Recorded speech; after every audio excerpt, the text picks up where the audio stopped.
Good day everyone, this is Charissa Rosario, your first presenter of Group 2. So today we're going to tackle about the professionalization of teaching in the Philippines. Before we begin our discussion, let's start with a prayer. Let us put ourselves in the holy presence of God, as we all say, in the name of the Father, the Son, the Holy Spirit. Amen. Dear God, bless our time together today. Grant us wisdom to understand, patience to learn, and kindness to support one another. Guide our thoughts and actions as we study and grow. Amen. So, professionalization. What is professionalization? So, it is a process whereby occupations have become or seem to become public recognized according to the Decree Number 2, which they met the alleged criteria, so it can be seen for having two standards. One is improvement of status and two, enhance the quality of service. So there are different laws of professionalization. Professional Decree Number 1/006. The state policy on teachers' education is declared in Section 2 of Professional Decree Number 1006. So, Professional Decree Number 1006 providing the professionalization of teachers, regulating their practice in the Philippines and for other purposes. So, it is recognized by Ferdinand E. Marcos, which is the vital rules of teachers' incentive to raise the morale. Considered as professionals, recognized as profession.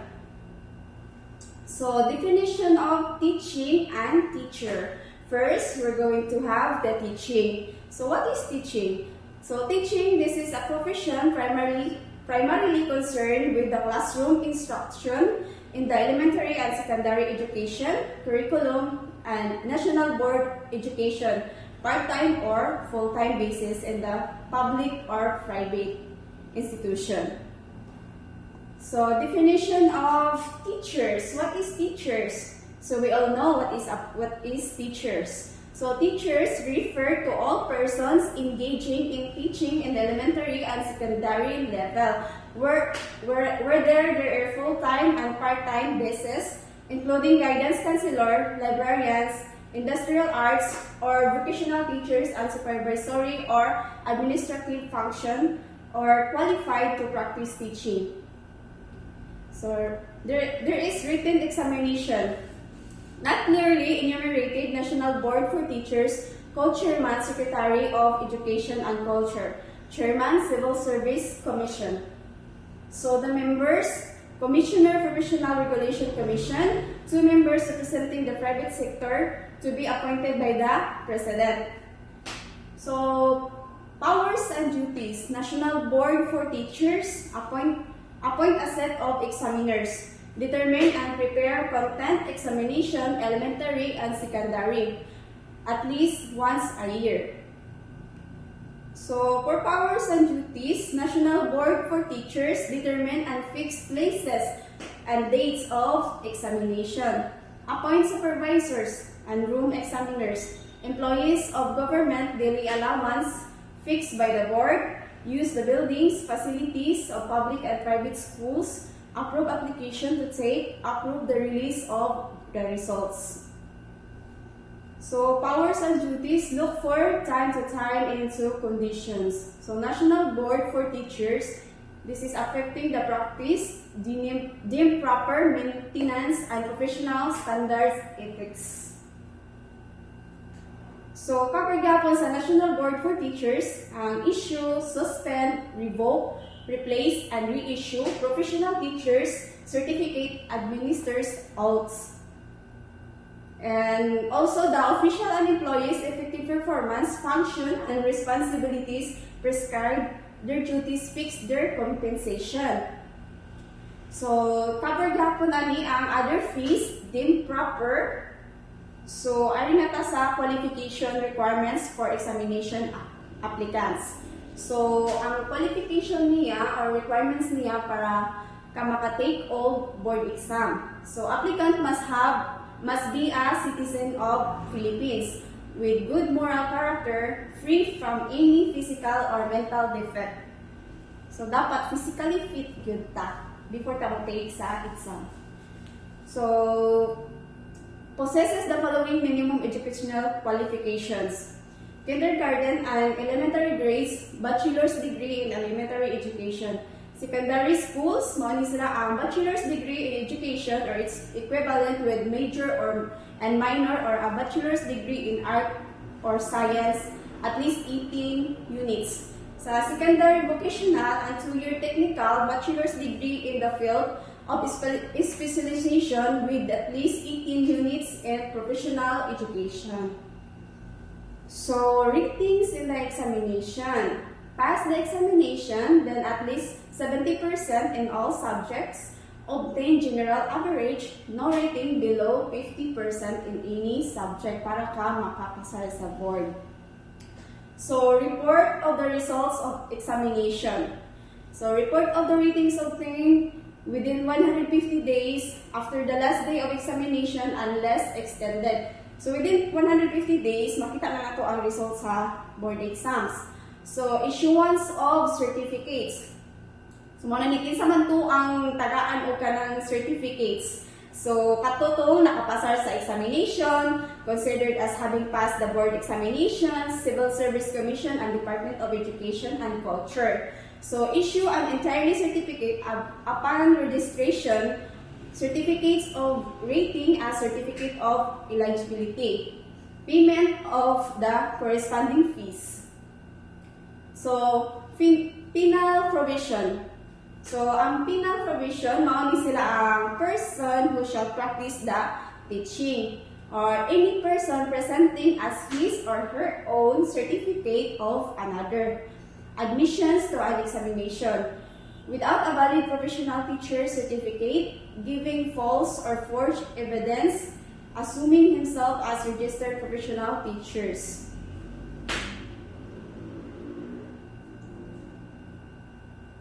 Penal provision. So, penal provision is any person violating prevention, penalized by fine or not less than 1,000 pesos nor more than 5,000 pesos to suffer an imprisonment of not less than 6 months nor more than 2 years, both such fine and imprisonment of the discretion of the court. That's all. Thank you. Good day, everyone. I am Chris Pilapil, the second reporter of this group. Republic Act 7836, Philippine Teachers Professionalization Acts of 1994. The policy of Philippine state is it recognizes the vital role of teachers in nation building and development through a responsible and literate citizenry. Towards this end, the state shall ensure and promote quality education by proper supervision and regulation of the licensure examination and professionalization of the practice of the teaching profession. Means nga kinahanglan matuman sa mga educators ang mga tiyak na pamantayan sa kakayahan o etikal nga binuhatan nga makatabang sa kinatibuk-ang pag-uswag sa edukasyon o sa kalambuan sa nasod. Section 2. The main objectives of Republic Act 7836 are: first, the promotion, development, and professionalization of teachers and the teaching profession. This aims to elevate the status of teaching by ensuring sa mga teachers nga ma-recognize as professionals who possess the necessary skills, knowledge, and ethical standards. It encourages continuous professional growth and development, helping teachers nga ma-improve ang ilahang competencies and take pride in their profession. Second, the supervision and regulation of the licensure examination ensures that the process of becoming a licensed teacher is properly monitored and controlled, maintaining high standards for those entering the profession. Through regulated licensure exams, only qualified individuals who meet the necessary requirements are allowed to take, ensuring that the students kay makareceive sila og quality education from competent educators. The following are the duties and functions of the board. First, promulgate, administer and enforce rules and regulations necessary for carrying out the provisions of this Act in accordance with the Charter of the Professional Regulation Commission. Second, determine and fix the frequency, dates, and places of examination. Appoint supervisors, proctors, and other personnel as needed who shall be entitled to a daily allowance to be fixed by the board for every examination they actually attended. Use buildings and facilities of public or private schools for examination purposes. Third, issue, suspend, or revoke the certificate of registration for the practice of the teaching profession.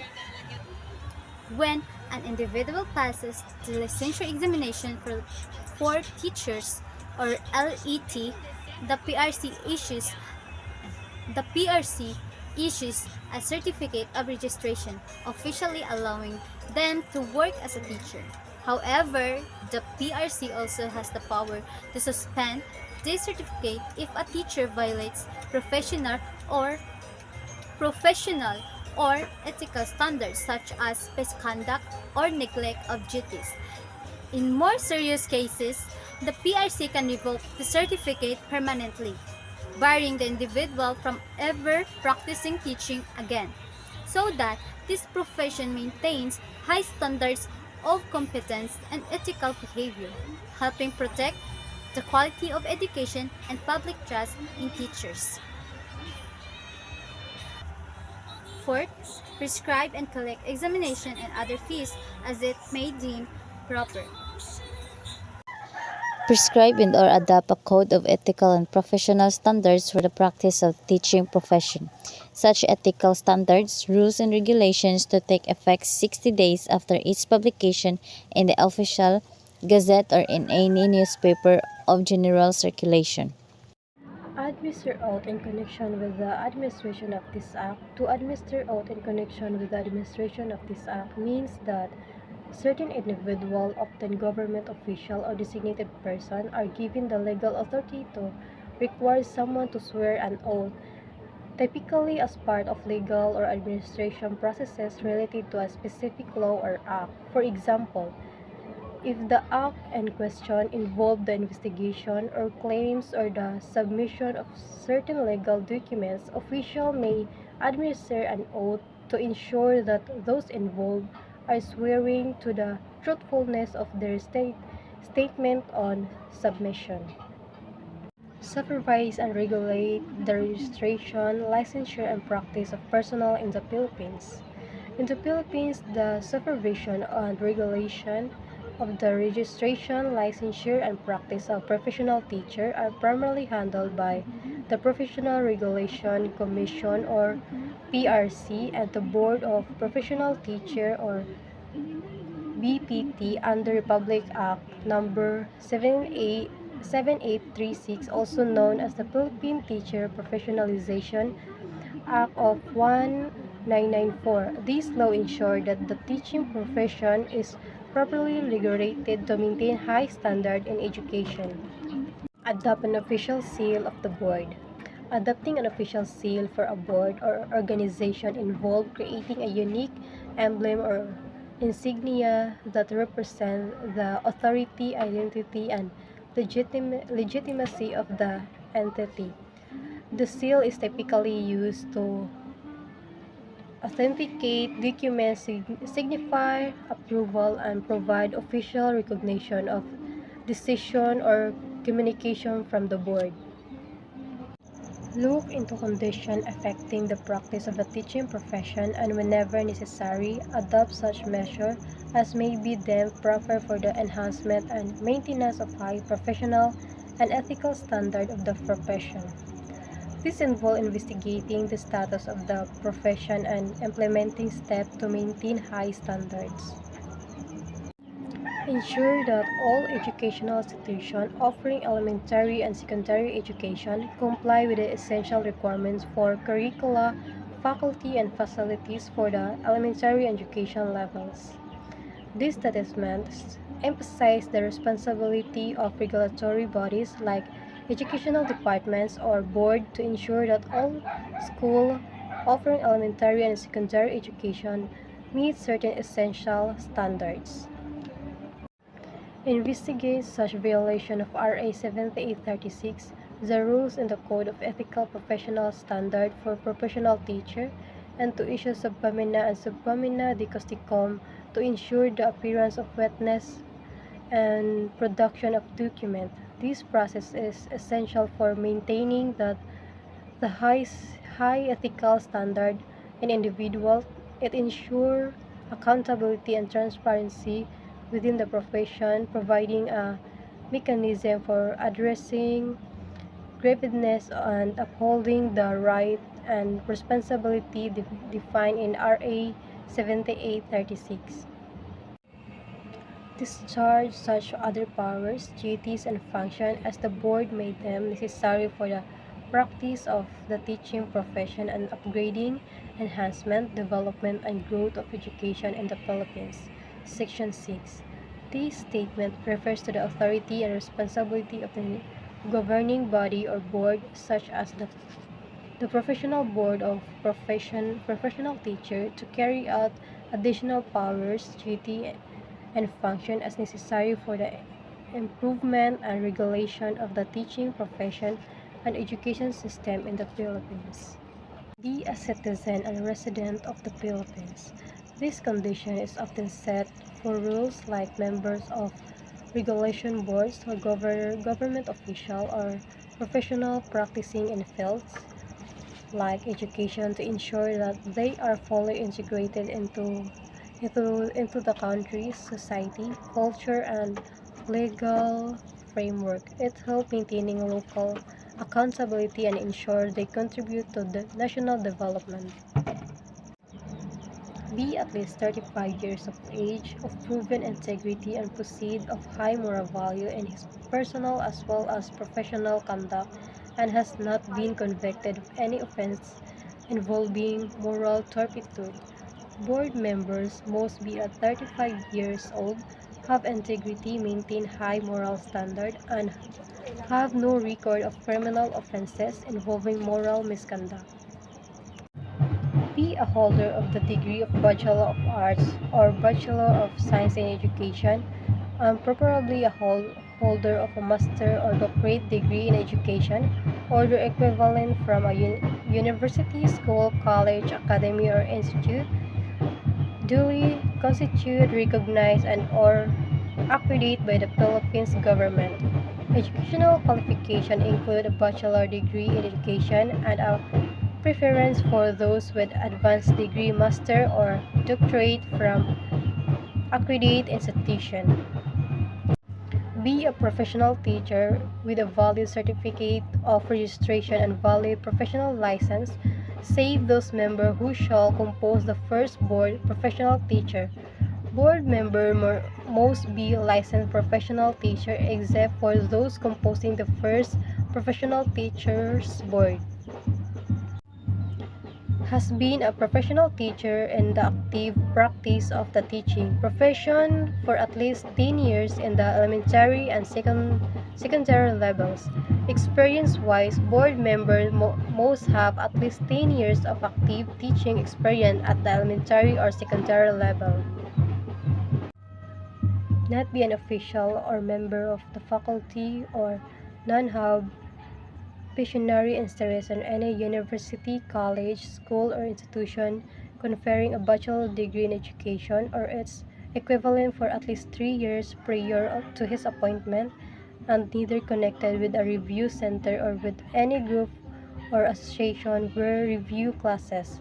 This clause seems to outline the qualification for a person being appointed to a position where impartiality and education-related matters are crucial. So any applicant to take the BLEP or Board Licensure Examination Professional for Teachers is accepted provided that they complied with the following requirements. So first, a citizen of the Philippines or an alien whose country has reciprocity with the Philippines in the practice of the teaching profession. So when we say reciprocity, is na ay agreement or collaboration. So the first requirement is talk about citizenship. So you must be a Filipino or a foreigner from a country that allows teaching in the Philippines. So example, I am a teacher from Canada. So pwede ko ka-apply because Canada has a teaching agreement with the Philippines. Next, at least 18 years of age. So you need to be at least 18 years old kay mao man ang requirements to take the BLEP or Board Licensure Examination Professional for Teachers. Next is in good health and good reputation with high moral values. So dire nagmatter dire imong health na ay good reputation with good character. Next, has not been convicted by final judgment by a court for an offense involving moral turpitude. So, you must not have been convicted of a serious crime. If ka ng applicant nga mo take og lep was caught stealing and went to jail, then di na nag-apply because it reflects poorly on their moral character. Next, a graduate of a school, college, or university recognized by the government and possesses the minimum educational qualifications as follow. First, for teachers in preschool, a bachelor's degree in early childhood education or its equivalent. So this means para mahimo kang preschool teacher, you need to have finished a college or university program that the government approves. Specifically, is naa kay bachelor's degree in early childhood education or something similar. Example, if makomplete mo ang 4-year degree in early childhood education, makamit na kas requirements to teach the preschool. Next, for teachers in the elementary grades, a bachelor's degree in elementary education or its equivalent. So if you want to be an elementary school teacher, you need a bachelor's degree in elementary education. Next, for teachers in the secondary grades, a bachelor's degree in education or its equivalent with a major and minor, or a bachelor degree in arts and sciences with at least 18 units in professional education. So to teach in high school, you need a bachelor's degree in education with minor and major, or a degree in art and sciences with 18 units in education courses. So example, let's say I have a degree in biology and ito ko og education courses, so I can teach in high school which is science subject. Next, for teachers of vocational and 2-year technical courses, a bachelor's degree in the field of specialization or its equivalent with at least 18 units in professional education section 15. So to teach vocational or 2-year technical courses, you need a bachelor's degree in that specific field and at least 18 units. So example, na ako'y degree in culinary arts and took some education classes, pwede na ako makateach og cooking courses in sa technical school. Teachers who pass the merit examination shall be awarded a diploma of merit by the board. So, teachers who pass the merit examination shall receive a diploma of merit from the board. So merit means worthiness or excellence. So if you receive a certificate of merit, you are being recognized for doing a good job. So as a verb, merit means deserve. So example, if you passed the board exam, of course you'll get a special certificate showing that you did well. Next, earn merit points for purpose of promotion in salary or to a higher position or grade level. So, the teacher who passed the examination shall earn points that help them to get raises or move up to better jobs. Next, be placed in the priority list for government scholarship. So, because nakapass man sila sa merit examination, so of course necessary jud nga i-priority sila. Next, enjoy such other benefits as may be promulgated by the board. So, teachers who pass the examination shall enjoy other benefits that the board decides. So, this could include extra training opportunities that can enhance their teaching abilities or other support for their teaching career. So the board have the power after due notice in the hearing to suspend or revoke the certificate of registration of any registrant, to reprimand or to cancel the temporary special permit of a holder for any of the following causes. So the board can suspend or take away teachers' registration or permits for certain reason after notifying them and hearing their side. This includes giving warnings, suspending teaching rights, or canceling special permits for rule violation. So first, conviction for any criminal offense by a court of competent jurisdiction. So if a teacher is found guilty of a crime, they can lose their teaching certificate.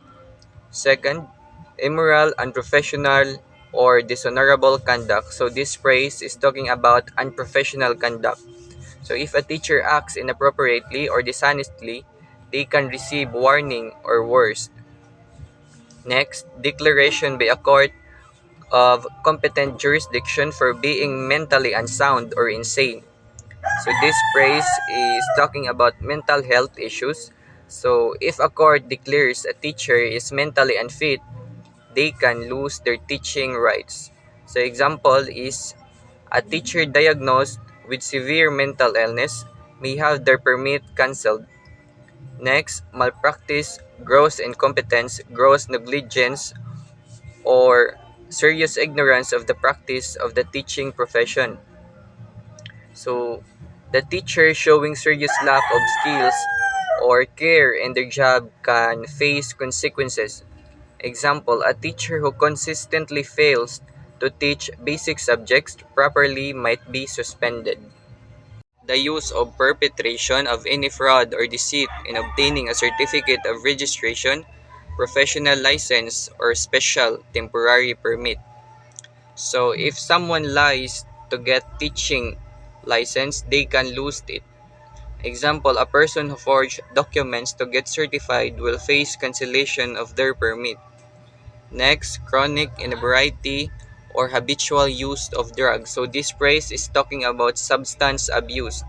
So if a teachers who are frequently drunk or use drugs can be punished. Example, a teacher caught drinking during class hours might be suspended because drinking during class hours is inappropriate. Next, violation of any of the provision of this act, the rules and regulations and other policies of the boards and the commission in the Code of Ethical and Professional Standards for professional teachers. So this phrase is talking about rules and violations. So not following laws or board rules can lead to penalties. Example, a teacher ignoring mandatory training may get reprimanded. Unjustified or willful failure to attend seminars, workshops, conferences, and the like, or the continuing education program prescribed by the board and the commission, section 23. So this phrase is talking about failure to attend required training, not showing up for important seminars, workshops, or conferences can also result in consequences. So example, if a teacher skips several required seminars, they might face suspension. Good day, everyone. I am Irene Historia, your fifth reporter, and I will be tackling the Republic Act 9293, an act amending certain section of RA 7836. Republic Act number 7836 is known as the Philippine Teacher Professionalization Act of 1994. It aims to professionalize the teaching profession in the Philippines and sets the standard for teachers, education, licensure, and practice. Amendments to certain sections of this act typically involve changes the qualification for teachers, the processes for licensure examination, or the governance of the Professional Regulations Commission or PRC in relation to education professionals. With the passage of the RA 9293, the following are professions that were amended in RA 7836. Graduate of a school, college, or university recognized by the government and possesses the minimum educational qualifications as follows. For teachers in preschool, a bachelor degree in early childhood education or BECE Ed for its equivalent. Preschool teachers should hold a bachelor degree in early childhood education or an equivalent qualification. This aims to ensure that teachers have the necessary knowledge and skills for effective teaching in early childhood setting. And for teacher in the elementary grades, a bachelor degree in elementary education or BECE Ed of its equivalent. Bachelor of Elementary Education are intended to improve the overall quality of education in elementary school by ensuring the teachers are well prepared the diverse needs of their students.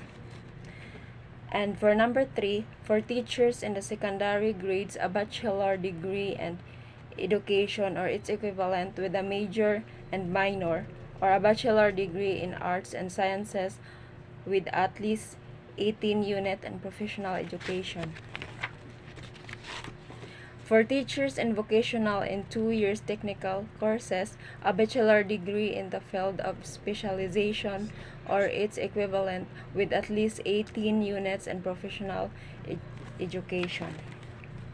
RA 7836 also provides for periodic merit examination of teachers with the aim to encourage continuing professional growth and development and to provide additional basis for merit promotion. In addition to their performance rating, teacher may take an oral and written examination at least one every 5 years. As basis for merit promotion, if a teacher fails to pass the merit examination, he or she shall allow to take the examination for a second time, then he or she shall required to take a DepEd accredited refresher course or program before being allowed to retake the examination.